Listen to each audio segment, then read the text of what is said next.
are with us. I feel it every day. I'll follow your way to new beginnings. God, you show us how to put others first. Won't you help us to love the way you do? I got all your love inside, so I'm gonna give it away. I got too much good to hide, so I'm gonna give it away. God, you prepare it. All we gotta do is share it. I got all your love inside, so I'm gonna give it away, give it away. God, you love us. I see it everywhere by how much you care and give us good things. You are with us. I feel it every day. I'll follow your way to new beginnings. God, you show us how to put others first. Won't you help us to love the way you do? I got all your love inside, so I'm gonna give it away. I got too much good to hide, so I'm gonna give it away. God, you prepare it. All we gotta do is share it. I got all your love inside, so I'm gonna give it away, give it away.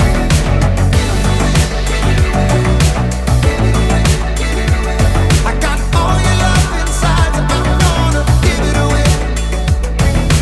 You gave all there was to give. God, you taught us how to live, how to live. You gave all there was to give. God, you taught us how to live, how to live. I got all your love inside, so I'm gonna give it away. I got too much good to hide, so I'm gonna give it away. God, you prepare it. All we gotta do is share it. I got all your love inside, so I'm gonna give it away, give it away, give it away, give it away, give it away, give it away. I got all your love inside, so I'm gonna give it away, give it away, give it away. I got all your love inside, so I'm gonna give it away.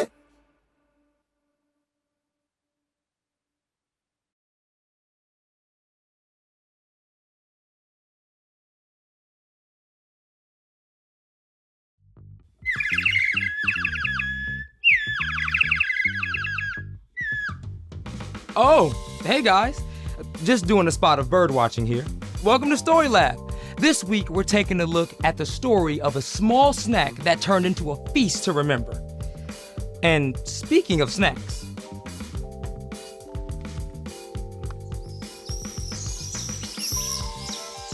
oh, that's so pretty.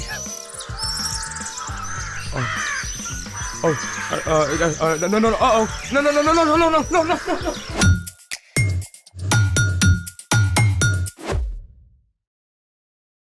Hey guys, welcome to Story Lab. I'm Carter. And I'm Zeke. This month we're talking about how everything we have is a gift from God. So we can give freely to others. Special delivery for Carter. It's here. Carter?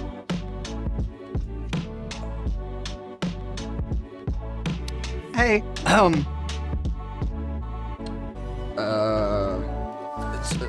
so today, hey, watch this. Oh, this is pretty easy. Let's go higher. What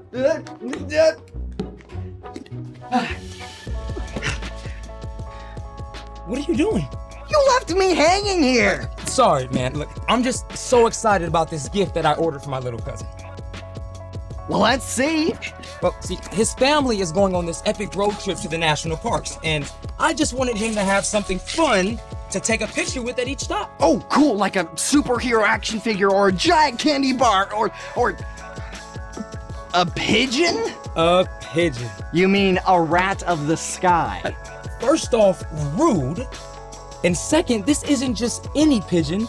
This is a homing pigeon. Humans and homing pigeons have a very special relationship. What do you mean? You see, thousands of years ago in ancient Egypt, humans used homing pigeons to deliver letters over long distances. So, bird mail? Yep, homing pigeons were even used in ancient Greece to deliver the results of the Olympics. Oh. For the gold! Homing pigeons have even saved lives. This pigeon named Sher Ami saved hundreds of soldiers during World War I by flying straight through enemy lines to deliver a message. He got a Medal of Bravery for it. That's even better than Olympic gold. But how do the pigeons know where to go? Homing pigeons navigate by landmarks, the position of the sun, and a little thing called magnetoreception. Magnet. Magneto! Not quite. Magnetoreception means homing pigeons can sense the magnetic field of the Earth and use it for direction. They can be trained to carry a message to a specific place hundreds of miles away. Wow. Who knew pigeons were so cool? This is definitely the right road trip companion for your cousin. Hey, let's take our own road trip first. I don't think we have time for that in one episode. I have a plan. Well then, Let's do it! Time for our own virtual road trip with a little movie magic. I've got my camera and I'm ready to see the world. First up, in the Peach State, Atlanta, home of the busiest airport in the U.S. Perfect. Oh, are we gonna fly? Straight across the Atlantic Ocean. I wonder if we'll see any whales. Perfect. That's the Berlin Cathedral in Germany. Oh, guten Morgen, mein Freund. Perfect. Oh, I know this one. It's Timbuktu in Mali. The Sahara. Oh, architecture is super cool. Perfect. Oh, that's the famous Lotus Pond in Oh. Taiwan. Oh, so much to see. Amazing. Oh, man. Who knew a gifted pigeon could make such a cool and fun side quest? Speaking of giving, it's time for The story before the story. Today, we're in the book of 1 Kings, which picks up right where 2 Samuel leaves off, at the end of King David's life. Everything had started off great with the glorious reign of David's son, King Solomon. But toward the end of Solomon's life, things began to fall apart. A short time later, the kingdom split in two. After that, most of the kings who ruled God's people were kind of terrible. And King Ahab was one of the worst. He led the people far from God. So, God raised up a prophet named Elijah. Elijah warned that because Ahab had turned away from God, the land would experience a time of no rain. Which is where our story starts. Take it away. Hey everybody, I'm Brian, and I gotta set the scene for today's epic story. See, King Ahab had been an absolute train wreck for Israel, leading the people to worship the false god Baal. But then Elijah showed up to confront him. I serve the Lord. He is the God of Israel. You can be sure that there won't be any dew or rain on the whole land during the next few years. It won't come until I say so. You impertinent knave. As you can imagine, Ahab was not happy with Elijah.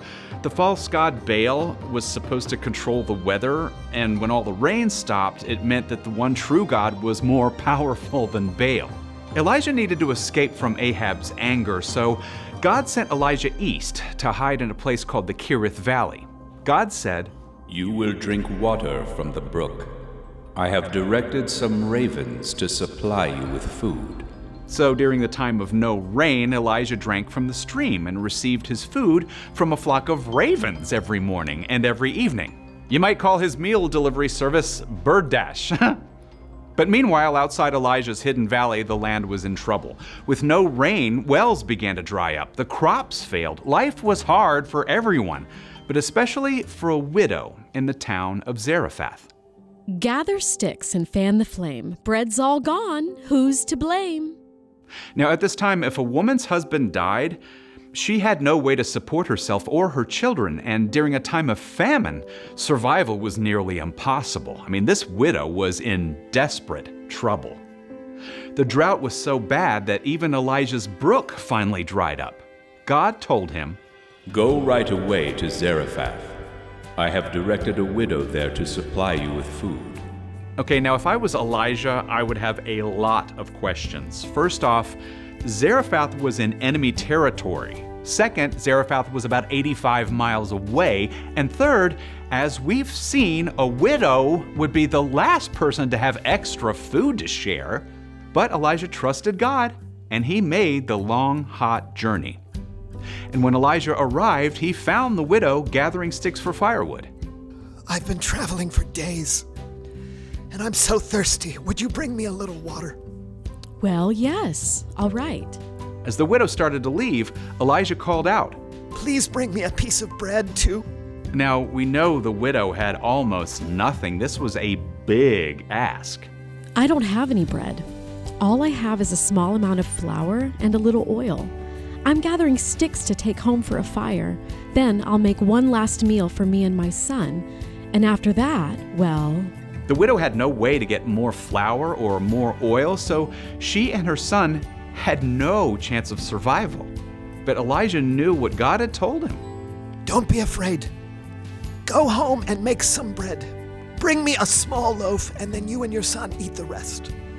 The Lord says the jar of flour will not be used up. The jug will always have oil in it until the day the Lord sends rain. We don't know what the widow thought about this. What Elijah said must have sounded crazy. But she chose to go and do it. She shared her bread with Elijah and had enough left for a meal with her son. And the next day... Look! There's flour here! I know, I used it up yesterday. Quick, bring me that jug. There's oil, too. Just like Elisha said. We can have breakfast, lunch, dinner. Second breakfast, 11sies, afternoon tea. From that day on, the jar of flour and the jug of oil always stayed full enough to provide food for the next meal. And for the rest of the drought, Elijah, the widow, and her son had food to eat, just as the Lord had promised. The end. You know, I've always wanted a bottomless jar of the chocolate hazelnut stuff. Or a never-ending box of pizza. Truth is, we often forget what we do have. So, what's our part in the story?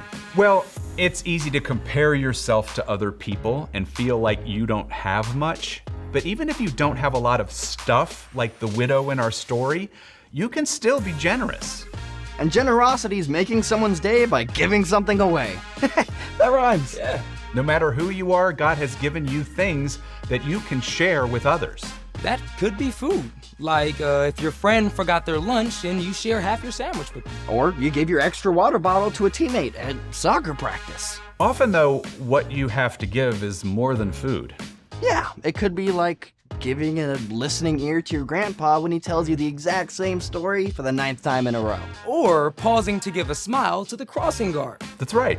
You can give your time, Your energy. Your encouraging words. Even your good attitude. Jesus showed us amazing ways to give. He was constantly traveling and hardly owned anything, but he always had kindness and help to offer the people around him. No matter who you are or what's going on, God has given you something that you can share with others. Hey Brian, thanks for giving us your time. You are most welcome. See you next time. So, here's the thing. You always have something to give. Hey, you want to help me arrange the photos from our trip? You know it. Georgia is first. Okay. Was Taiwan before or after Germany? Thanks for joining us in the Story Lab. See you next time. I think Germany was first. Or was it after? See, I can't take you seriously, though.